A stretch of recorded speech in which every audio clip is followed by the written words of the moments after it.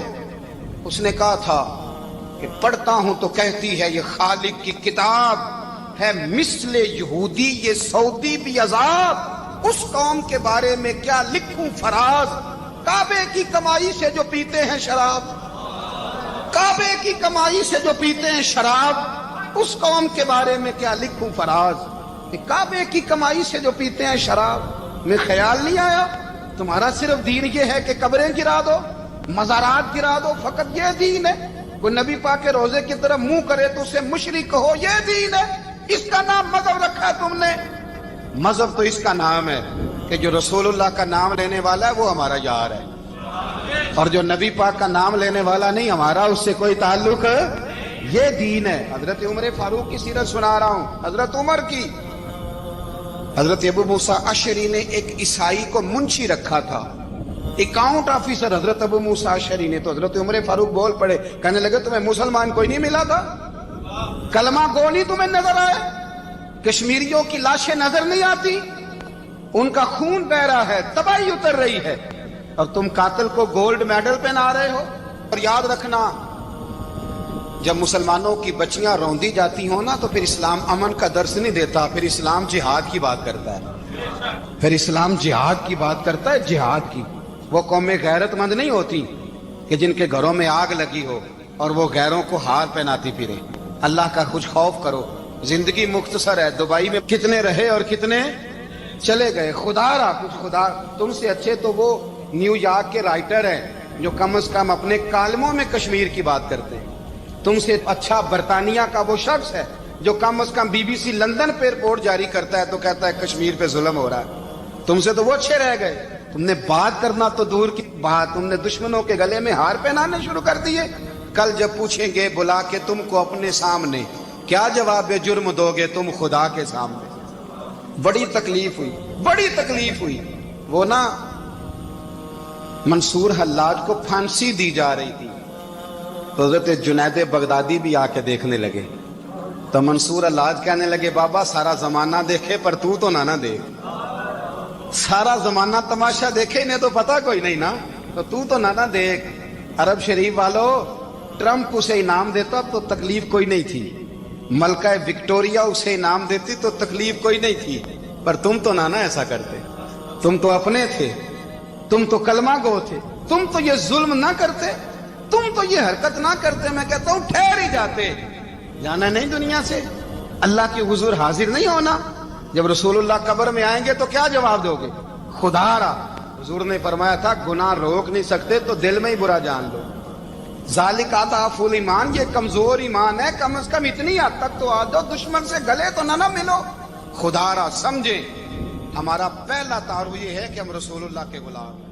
اللہ کے محبوب علیہ الصلوۃ والسلام نے محنت، تندہی، کوشش اور کد و کاوش کے ذریعے لوگوں تک پیغام حق کا ابلاغ کیا۔ سب سے پہلے حضور کی اہلیہ حضرت سیدہ خدیجہ الکبریٰ رضی اللہ تعالی عنہا ایمان لاتی ہیں۔ حضور علیہ السلام کے قریبی دوست، گہرے دوست حضرت سیدنا ابو بکر رضی اللہ تعالی عنہ ایمان لاتے ہیں۔ حضرت علی المرتضیٰ رضی اللہ تعالیٰ عنہ اگرچہ نو عمر ہے لیکن سینے پہ ہاتھ رکھ کے کہتے ہیں جان و دل فدا کروں گا حضور آپ پہ۔ حضرت بلال حبشی اسلام لاتے ہیں۔ حضرت عمار ابن یاسر، حضرت سمیہ، حضرت یاسر اسلام لاتے ہیں۔ 38 لوگ ایک ایک کر کے اسلام میں داخل ہوئے۔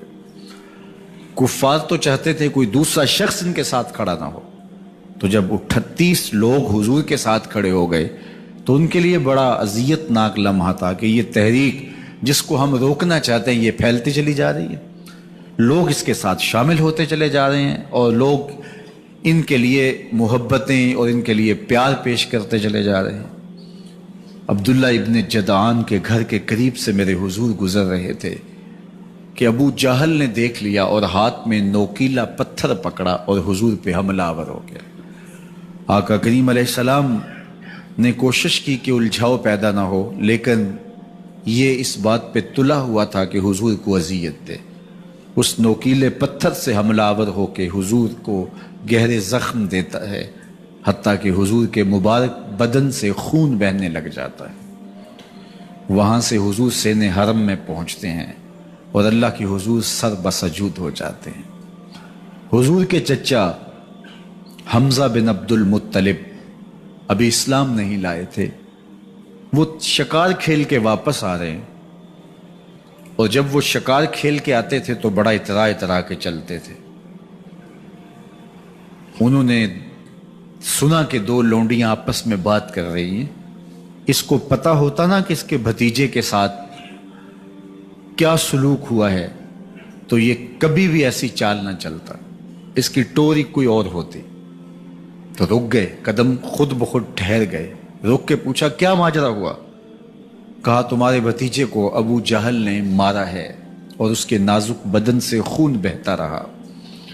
وہ خاموش تھا لیکن اس نے جان بوجھ کے زیادتی کی اس پر، بس غصے میں بپھر گئے۔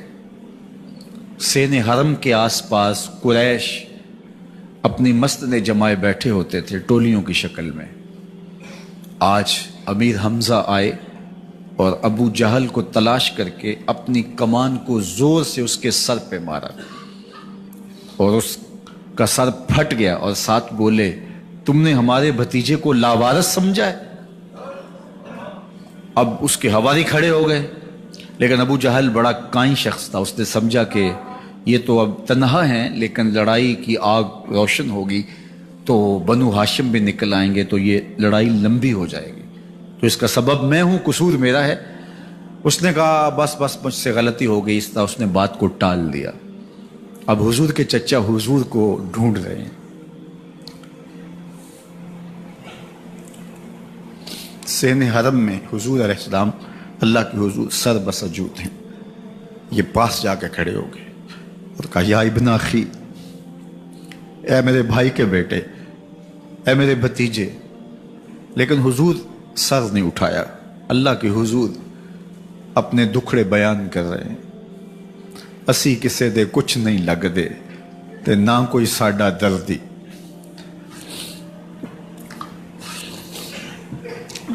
اللہ کے محبوب علیہ السلام اللہ کے حضور سر بسجود ہے۔ انہوں نے پھر کہا یا ابن اخی، اے میرے بھائی کے بیٹے، اور انہیں بے چینی ہے کہ بتاؤں کہ حوصلہ رکھو میں تمہارا بدلہ لے لیا، لیکن حضور سر نہیں اٹھا رہے۔ تیسری مرتبہ پھر آواز دی تو حضور نے سر اٹھایا، آنکھیں آنسوں سے بھری ہوئی تھی، تو برجستہ کہا بھتیجے میں تمہارا بدلہ لے لیے۔ میرے حضور نے فرمایا چچا مجھے اس کی کوئی خوشی نہیں ہوئی۔ یہ حیرت زدہ ہو گئے کہ اتنا بڑا کام، اس وقت مکے کا اتنا بڑا سورما، اور میں اس سے ٹکرا کے آیا ہوں اور یہ کہہ رہے ہیں مجھے کوئی خوشی نہیں ہوئی۔ قسمت اچھی تھی۔ بولے بھتیجے تم کیسے خوش ہوتے ہو؟ کہا جس رب کو میں مانتا ہوں اس کو تم بھی مان لو۔ تو امیر حمزہ کی قسمت اچھی تھی تو آگے بڑھے اور اسلام قبول کر لیا۔ 38 لوگ پہلے مسلمان تھے، یہ 39 میں مسلمان ہو گئے۔ بس ان کا اسلام لانا مسلمانوں کے لیے تسکین قلب کا ساما ہوا۔ حضور کی آنکھوں میں امٹتے ہوئے آنسو، آگے بڑھے، کعبے کو غلاف کو پکڑا، کہا اللہم اعز الاسلام باحب الرجلین الیک بعمر ابن الخطاب اور بعمر ابن حشام۔ اے اللہ ایک شیر دیا ہے، ایک شیر اور دے دے، اب تیری مرضی، یا عمر بن خطاب دے دے یا عمر بن حشام دے دے۔ اگرچہ اس نے میرے اوپر پتھر برسائے ہیں، مجھے زخمی کیا ہے، لیکن اگر دین کی تقویت اس سے ہو سکتی ہے تو مالک مجھے کوئی غصہ نہیں۔ چاہے عمر بن حشام، یہ ابو جہل کا نام ہے، مجھے چاہے ابو عمر بن حشام دے دے یا عمر بن خطاب دے دے، ایک شیر دے دیا، ایک شیر اور عطا کر دے۔ حضور کعبہ کے غلاف سے لپٹ کے اللہ کے حضور دعائیں مانگ رہے ہیں۔ 39 لوگ اسلام لا چکے ہیں، 40ویں کا انتظار ہے۔ اللہ کے محبوب علیہ السلام کی دعائیں ہیں، حضور کی التجائیں ہیں۔ ادھر یہ خبر پورے مکے میں پھیل جاتی ہے کہ حمزہ بھی ایمان لے آئے۔ کفار پر سراسیمگی سی کیفیت پیدا ہو جاتی ہے کہ ہم تو سمجھتے تھے کہ یہ 2-4 لوگ ہیں، 10-15-20 لوگ جمع ہو جائیں گے، اور اس طرح کے لوگ بھی اگر ان کے ساتھ شامل ہو گئے تو ان کا راستہ نہیں روکا جا سکے گا۔ وہ سر جوڑ کے سوچنے لگے، ابو جہل کو کوسنے دینے لگے، اس نے کیوں یہ ظلم کیا کہ اس کا نتیجہ یہ پھر ہمیں بھگتنا پڑ رہا ہے، اس کے لیے کوئی تدبیر کرنی چاہیے، اس کے لیے کوئی حکمت سوچنی چاہیے۔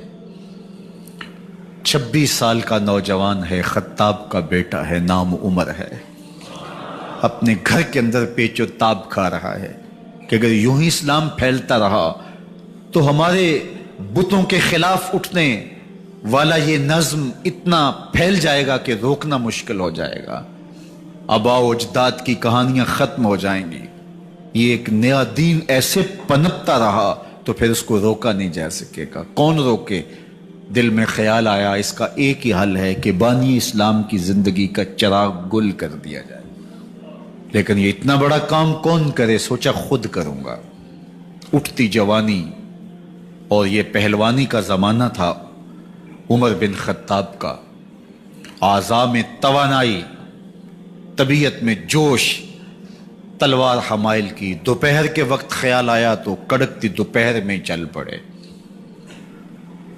سنسان گلیاں ہیں، سخت گرمی ہے، لوگ دیواروں سے لگ کے چلتے ہیں اگر کوئی کسی کو کسی مجبوری کے تحت کہیں جانا بھی پڑے، لیکن یہ مست ہاتھی کی طرح اپنے ارادے کو عملی جامہ پہنانے کے لیے گھر سے نکل پڑتے ہیں، اور اس انداز سے تلوار حمائل کیے ہوئے آگے بڑھ رہے ہیں۔ نعیم بن عبداللہ آگے سے آ رہے تھے، آنکھوں میں اترا ہوا نشہ دیکھا، کہانی سمجھ گئے، یہ بھی مسلمان ہو گئے تھے لیکن ابھی ایمان ظاہر نہیں کیا۔ کہا عمر کدھر کے ارادے ہیں؟ کہا بانی اسلام کا چراغ بجھانے جا رہا ہوں، یہ روز روز کی کہانی ختم کرنے جا رہا ہوں۔ آج حمزہ ایمان لائے ہیں، کل کوئی اور آ جائے گا، پھر اس تحریک کو روکنا مشکل ہو جائے گا۔